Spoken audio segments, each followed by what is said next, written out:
your good friend Wendy, and you're listening to the Reaching Out with Reach podcast. This is the show that brings you discussions and topics surrounding our community, prevention, and recovery. Today, we are talking about love addiction with Ashley Paramore, our youth prevention specialist. Just like that song, Addicted to Love by Robert Palmer, many songs liken the side effects of falling in love to those of using drugs or just addiction in general. The idea that love is addicting is not a new concept. Millennia ago, the Roman poet Ovid was quoted as saying, "I can live neither with you nor without you." But what is it about love that makes us feel like we can't get it enough? Well, there's actually a scientific explanation as to why it's so intoxicating.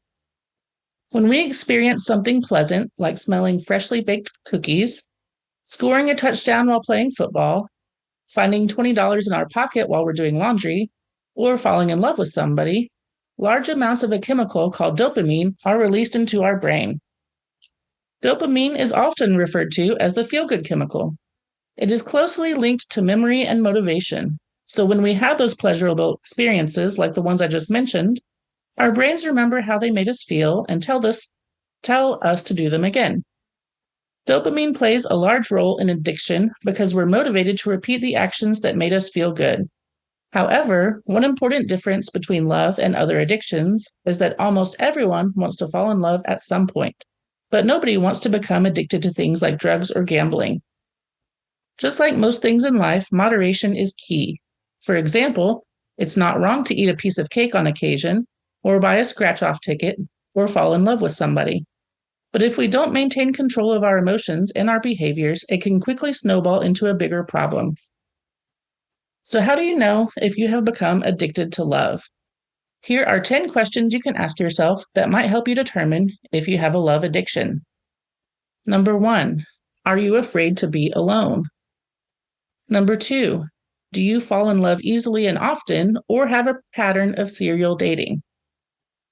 Number 3, do you confuse sexual attraction with love? Number 4, do you try to avoid rejection? Number 5, do you maintain the relationship even if it becomes toxic either on your end or theirs? Number 6, do you spend too much time thinking about or obsessing over your partner or relationship to a point where you are neglecting other parts of your life? Number 7, do you use your partner for reassurance or validation?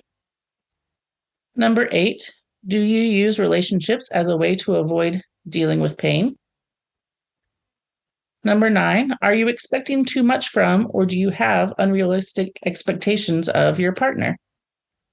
And number 10, if you're away from your partner, do you experience withdrawal symptoms like change in appetite, anxiety, lack of energy, or insomnia? If you answered yes to many of these questions, you may have an unhealthy relationship with love. So what can you do about it? Treatment for love addiction is possible, but the process can be extremely challenging. Unlike other addictions, the goal is to be able to fall in love again in the future, just with healthy boundaries. In order to begin healing, it is important to turn the focus on yourself as a source of love and happiness.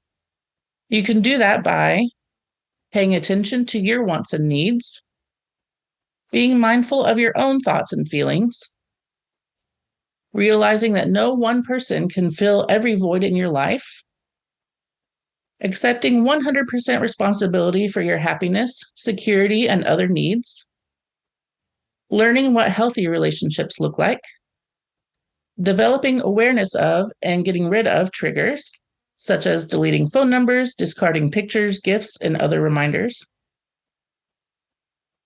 seeking therapy or counseling, since a professional could help you identify the underlying causes of your behavior and help you build healthy boundaries.